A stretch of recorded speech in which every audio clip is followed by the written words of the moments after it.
설교를 좀 짧게 해야 될 것 같습니다. 우리 감사 카드도 써야 되니까. 하지만 말씀을 함께 나누면서 은혜를 받았으면 좋겠습니다.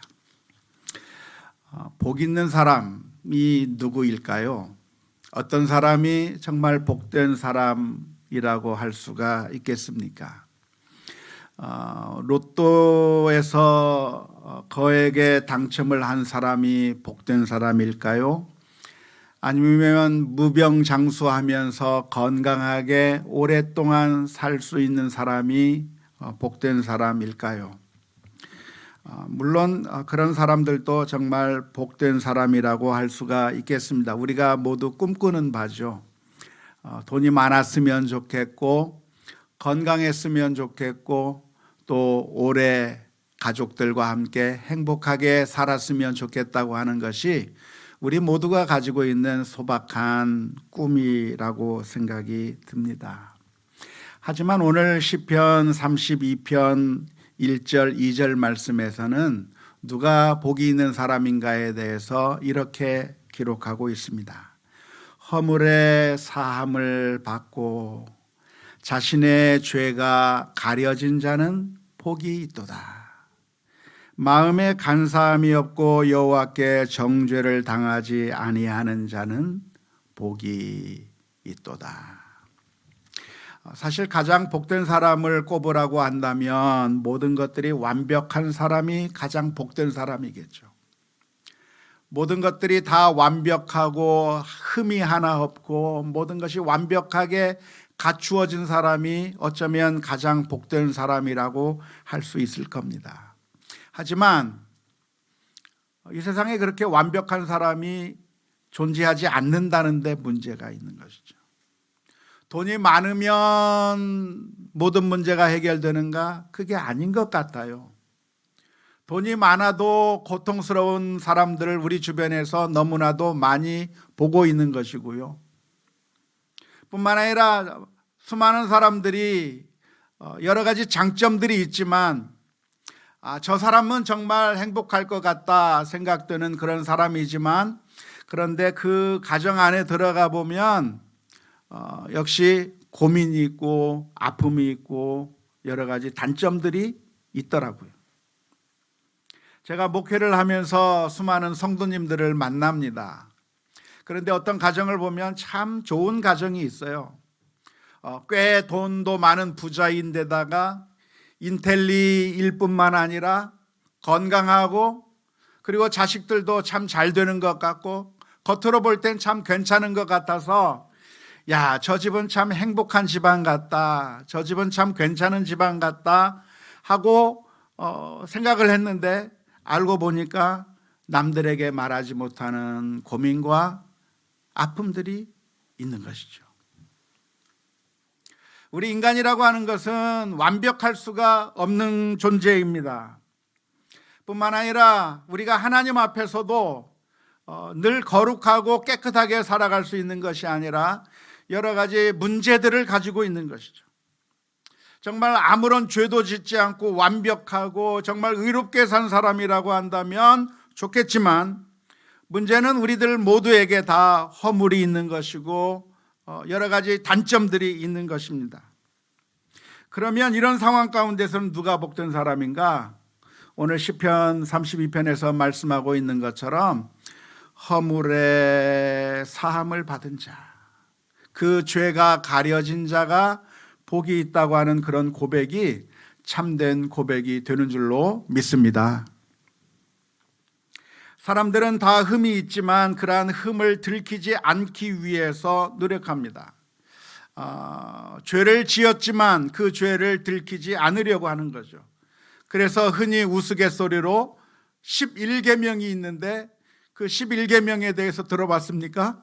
10계명이 아니라 11계명이 있다는데 그게 뭐냐면 들키지 마라. 일부에서는 무슨 말인지도 못 알아들으시던데 2부에서는 그래도 알아듣네요. 사람들이 죄를 지어놓고도 들키지 않으면 된다고 생각하는 그런 삶을 살아가고 있는 것이죠. 어쩌면 우리 모두가 들키지 않기 위한 방법들을 사용하고 있는 겁니다. 들키지 않기 위해서 사람들이 사용하는 방법들이 많이 있는데요. 첫 번째 방법이 무엇이냐면 정의를 주장하는 겁니다. 바른 말을 하는 것이죠. 내가 바른 말을 하고 정의를 주장하고 사랑을 말하게 되면 사람들은 그 사람이 정의로운 사람으로 사랑이 많은 사람이라고 착각하게 됩니다. 심지어 나 자신도 속일 수가 있는데요.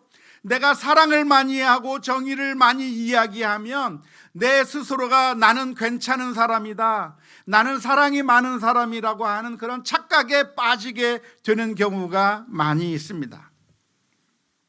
하지만 말을 아무리 번지르르하게 한다고 할지라도 옳은 주장을 하고 사랑을 이야기한다고 할지라도 그렇게 말하는 것만으로는 자동적으로 의로운 사람이 되거나 사랑이 많은 사람이 되는 것은 아닙니다. 사실 이러한 함정이 바로 우리 크리스찬들이 가지고 있는 함정이라고 말할 수 있습니다. 아니, 특히 목사님들이 가지고 있는 문제라고 말할 수가 있는 것이죠. 늘 제가 고민하는 문제가 무엇이냐면 바로 그거예요. 매 주일마다 하나님의 말씀을 전하고 하나님의 말씀이 이거라고 이야기하고 사랑에 대해서 이야기하는데 그렇게 이야기하면 그냥 자동적으로 사랑이 많은 사람으로 의로운 사람으로 착각하게 된다는 것이죠. 하지만 냉정하게 생각해 본다고 하면 말하는 것만 가지고는 그 사람이 사랑이 많은 사람인지 그리고 옳은 사람인지 정의로운 사람인지는 알 수가 없는 것입니다.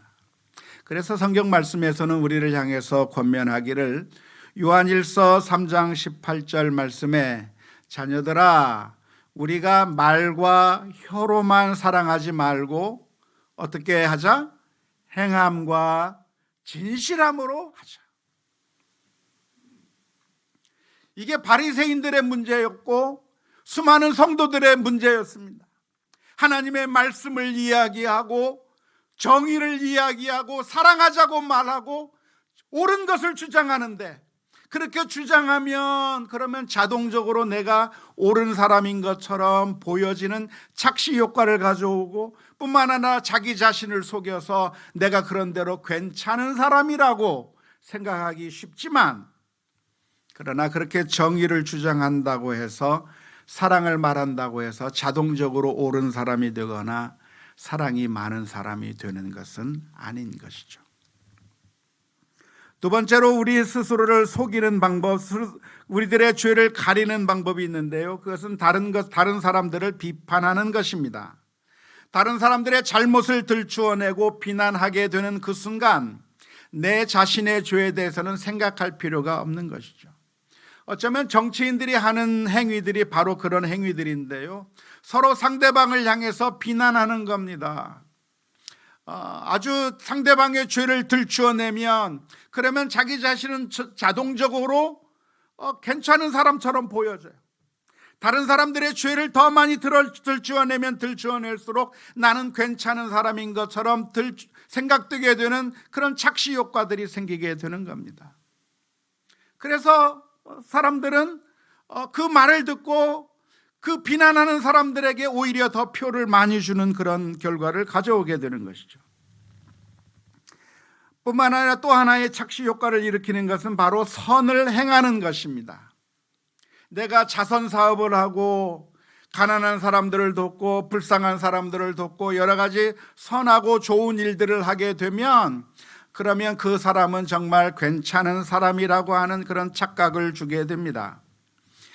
밤에는 하이드 씨처럼 행동을 하지만 낮에 지킬 박사처럼 행동하기만 하면 모든 사람들이 다 박수 쳐주고 저 사람은 괜찮은 사람이라고 말해주면서 괜찮은 것이라고 생각을 하게 되는데 그런데 사실은 그 뒤로 호박씨를 까는 경우가 너무나도 많이 있는 것이죠. 뿐만 아니라 자신의 죄가 드러나는 것을 대비해서 사람들은 자신의 죄를 다른 사람들에게 전가시켜 버립니다. 아담의 경우가 바로 그랬는데요. 선악과를 먹고 난 다음에 하나님께서 물었습니다. 왜 내가 먹지 말라고 한 것을 먹었느냐라고 물었을 때 아담은 하나님에게 이렇게 이야기했습니다. 하나님께서 내게 주신 그 여인, 그 여인이 나로 하여금 먹게 해서 먹게 된 겁니다. 내 잘못이 아니라 저 사람 잘못입니다. 다른 사람들에게 죄의 책임을 전가시킴으로 말미암아 자신의 죄를 숨기려고 하는 경향이 우리들에게 있는 것이죠. 뿐만 아니라 하나님에게서부터 숨어버립니다.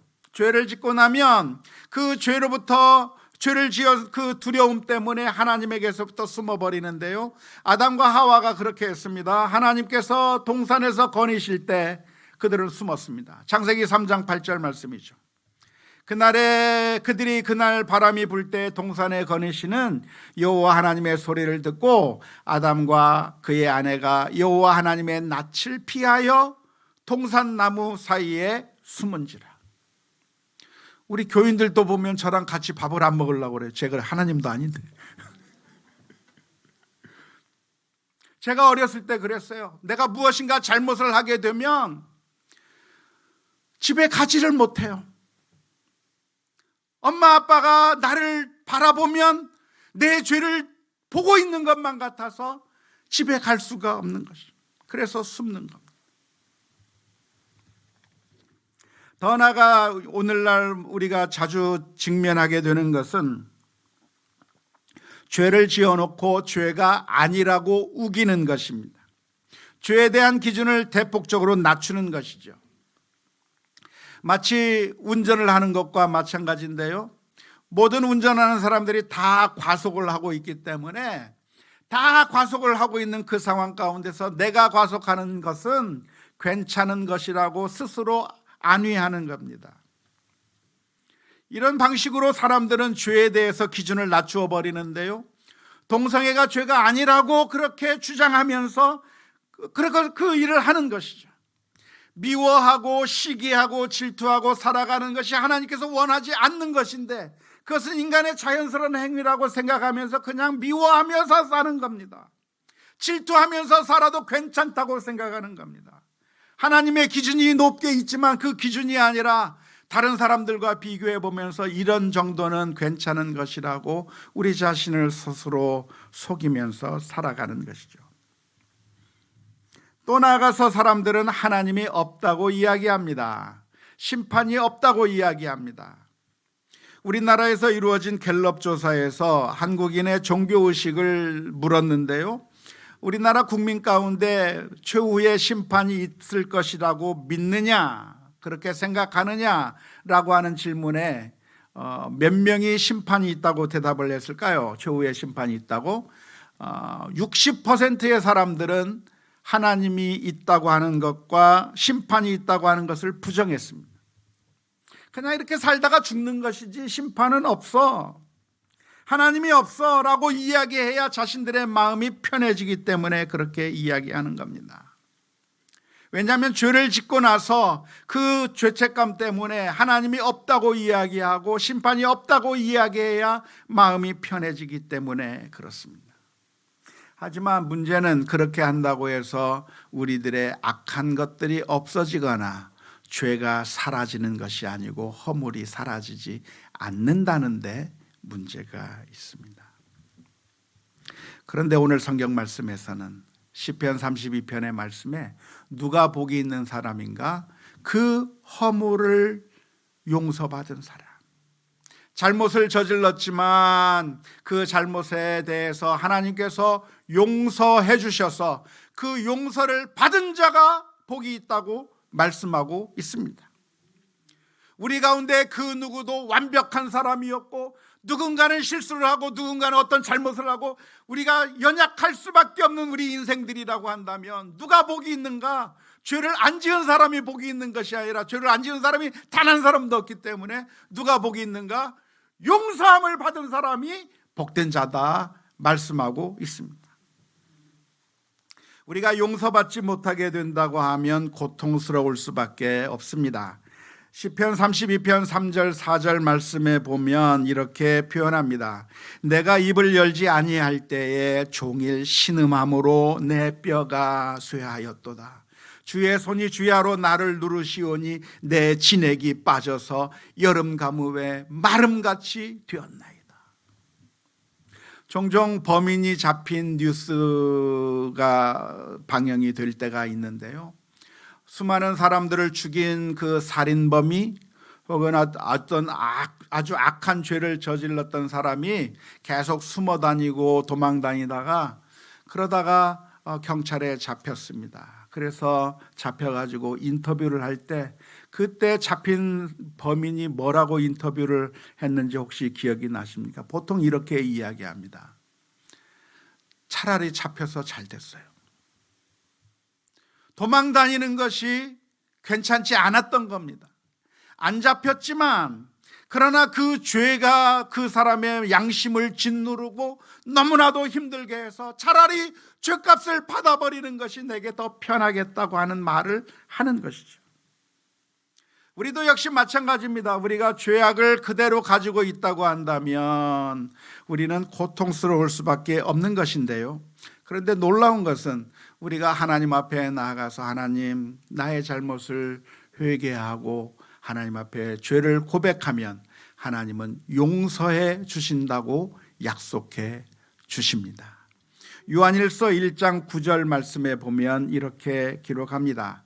만일 우리가 우리 죄를 자백하면 그는 미쁘시고, 미쁘시다고 하는 말은 믿음직스럽다는 말입니다. 신실하다고 하는 말입니다. 하나님은 신실하고 의로우사 우리 죄를 사하시며 우리를 모든 불의에서 깨끗하게 하실 것이요라고 말씀해 주셨습니다.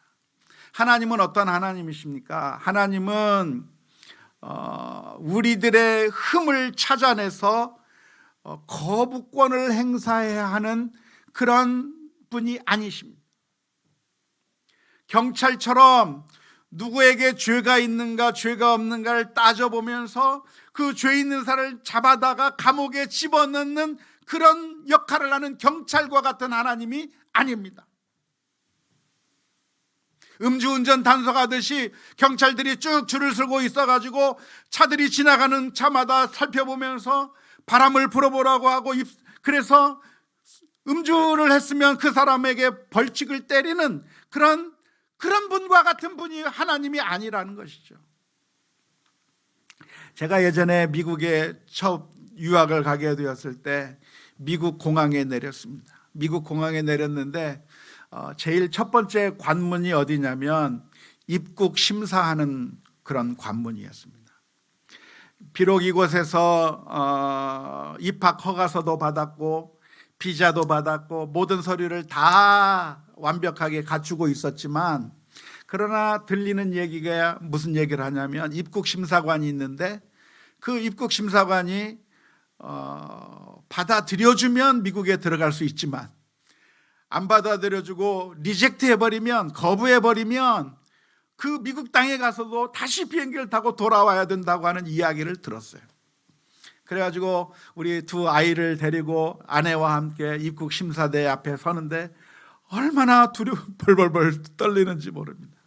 그런데 그 입국심사관이 저를 딱 보면서 뭐라고 이야기를 하냐면 상냥하게 어서 왔냐고 이렇게 해주면 얼마나 좋겠습니까? 영어도 서툰 저에게 딱 이렇게 발장 있고 서류를 딱 이렇게 살펴보면서 저한테 질문을 딱 던지는 거예요. 뭐라고 질문을 던지냐면 미국에 와서 살 주소가 어디냐고 딱 물어보는 거예요. 주소를 몰라요, 제가. 어디 살지 몰라서 지금 집을 구하러 왔는데 어디 살지도 지금 모르고 있는데 어디 있을 거냐고 물어보니까 모르는데요. 그러니까 얼마나 불안에 떨은지, 저 사람이 나를 흠 하나 잡아서 리젝트 해버리면 못 들어갈 것 같아서 너무나도 불안한 마음 가운데 그 앞에 섰던 그런 떨리던 기억이 있습니다. 하나님이 어떤 하나님인가? 그런 이민심사관, 입국심사관처럼 제대로 됐느냐 안 됐느냐 따져가면서 우리들에게 조그만 흠이라도 있으면 넌 지옥! 넌 빵점 하면서 지옥에 넣기를 원하시는 하나님으로 서 계신 것이 아니라 하나님은 우리를 사랑하시는 아버지로서 계시는 줄로 믿습니다. 우리가 죄를 하나님 앞에 고백하면 그 죄를 보고 너는 이런 죄를 지었으니까 지옥 해버리시는 하나님이 아니라 왜 네가 그랬니? 그 죄를 껴안고 우리들의 죄를 해결하시기 위해서 하나밖에 없는 아들을 우리를 위해 십자가에 내어주시고 우리의 죄악을 싸매어 주시고 그리고 다시 낫게 해주시고 회복시키셔서 하나님의 자녀로 안아주시기를 원하시는 하나님이라고 하는 사실을 믿을 수 있기를 주님의 이름으로 축원합니다. 하나님은 어떤 하나님이신가? 바로 우리 어머니와 같으신 분이에요. 우리 아이들이 밖에서 뛰놀다가 다리에 상처가 나면 엄마 나 상처 났어 하고 오면 왜 그렇게 놀았니 하면서 안타까워하는 것 같지만 그러나 그 상처 난 곳에 소독약을 발라주고 반창고를 발라주어서 그래서 온전하게 회복시키기를 원하시는 부모님의 마음처럼 하나님께 우리가 우리의 그 고름들을 다 내어보내고 우리가 연약했던 모습들을 다 내어놓으면 하나님은 사랑이 많으시사 우리를 회복시키시고 우리를 하나님의 자녀로 삼아주신다고 하는 사실을 믿을 수 있기를 주님의 이름으로 축원합니다. 오늘 시편 32편 5절 말씀에 보면 이렇게 고백합니다. 내가 이르기를 내 허물을 여호와께 자복하리라 하고 주께 내 죄를 아리고 내 죄악을 숨기지 아니하였더니 고 주께서 내 죄악을 사하셨나이다. 이 시편 32편을 쓴 사람이 누군지 아십니까? 바로 다윗입니다. 다윗은 어떤 사람인가요? 다윗은 한마디로 말해서 파렴치범입니다. 도무지 용서할래야 용서할 수 없는 너무나도 큰 죄를 저지른 사람이 다윗입니다. 사울이 더 나쁜 죄를 지었습니까? 다윗이 더 나쁜 죄를 졌습니까? 제가 볼 때는 다윗이 더 나쁜 놈이에요. 남의 여자를 취하고 그 남편을 전쟁터 최전방에 보내서 교살한 그런 나쁜 놈이에요. 파렴치범이에요. 사울보다 더 악한 사람이 바로 다윗이었어요. 그런데 하나님께서 그 다윗이 하나님 앞에 울며 애통하며 나아올 때 하나님께서는 그 다윗을 품으시고 안아주시며 용서해 주셨기 때문에 이 다윗은 그것이 너무나도 기쁘고 감사해서 하나님 앞에 찬송하며 나아오는 귀하고 복된 믿음의 고백을 하신 줄로 믿습니다. 뿐만 아니라 하나님은 어떻게 하셨는가? 하나님은 용서해 주셨을 뿐만 아니라 보호해 주셨습니다. 시편 32편 6절 7절 말씀에 보면 이렇게 기록합니다. 이로 말미암아 모든 경건한 자는 주를 만날 기회를 얻어서 주께 기도할지라 진실로 홍수가 범람할지라도 그에게 미치지 못하리이다. 주는 나의 은신처이오니 환난에서 나를 보호하시고 구원의 노래로 나를 두르시리이다. 이것이 과분한 축복인 줄로 믿습니다. 사실은 이 아무런 자격도 없는 다윗에게 죄를 용서해 주셨을 뿐만 아니라 그를 사랑으로 보호해 주시고 하나님께서 인도해 주셨기 때문에 이 다윗은 하나님의 그 은혜에 감사해서 찬양하는 것이고 그것을 날마다 기억하면서 하나님께 감사하는 인생을 살게 된 줄로 믿습니다. 11월 달은 감사의 달이고 다음 주일은 우리가 추수감사 주일로 지키는데요. 오늘 우리들의 기도의 제목, 우리들의 고백의 제목들도 다윗의 고백과 같은 것이 나올 수 있기를 바랍니다. 사실 우리들은 어떤 사람들입니까? 우리도 역시 다윗과 마찬가지로 하나님 앞에 서면 우리들의 더러운 모습들이 드러날 수밖에 없는 것이 우리들의 모습입니다. 하지만 하나님께서 우리를 사랑하셨기 때문에 그 아들을 십자가에 내어주셨고 십자가 위에서 모든 것을 다 내어주심으로 말미암아 저와 여러분들을 구원해 주셨고 또한 우리를 보호해 주시고 인도해 주셨기 때문에 우리가 이번 한 달 지나는 동안에 감사할 제목들이 무엇인지 살펴보면서 감사하며 살아가고 주님께 우리의 죄를 고백하며 기쁨으로 주님 앞에 나아가는 그런 믿음의 결단들이 있을 수 있기를 주님의 이름으로 축원합니다. 우리가 감사할 것들을 찾아보면 참 많습니다. 하지만 눈 감아버리면 아무것도 보이지 않는 것이죠.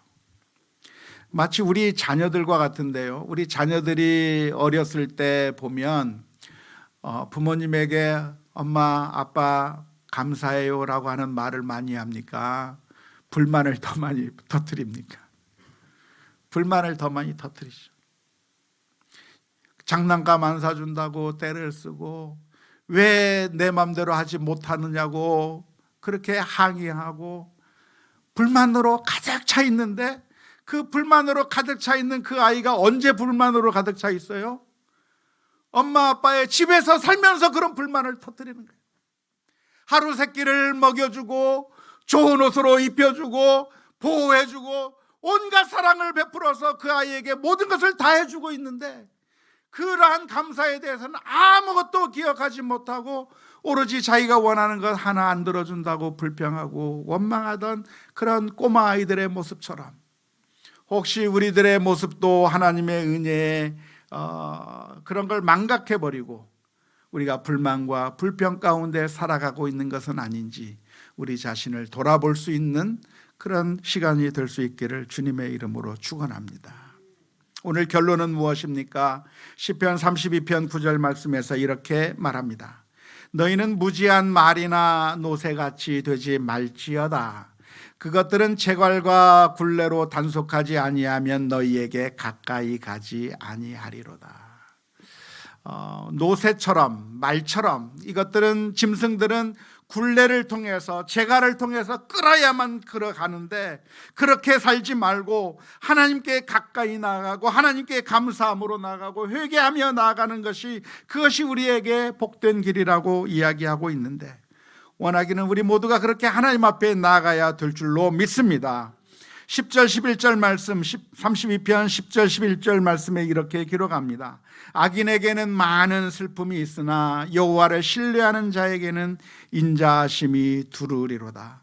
너희 의인들아 여호와를 기뻐하며 즐거워할지어다. 마음이 정직한 너희들아 다 즐거이 외칠지어다. 이번 한 달 동안 살아가는 동안에 하나님께서 우리를 사랑하셔서 그 아들을 십자가에 내어주신 것을 다시 한번 묵상하고 지금까지 우리를 한 걸음 한 걸음 인도하시고 하나님께서 우리를 때로는 힘들고 어려운 고난의 길로 넣는 것 같지만 그러나 결국 합력하여 선을 이루시는 계획과 목표가 있고 섭리가 있다고 하는 사실을 기억하면서 감사하는 조건들을 많이 발견하는 그런 우리 모두가 다 될 수 있기를 주님의 이름으로 축원합니다.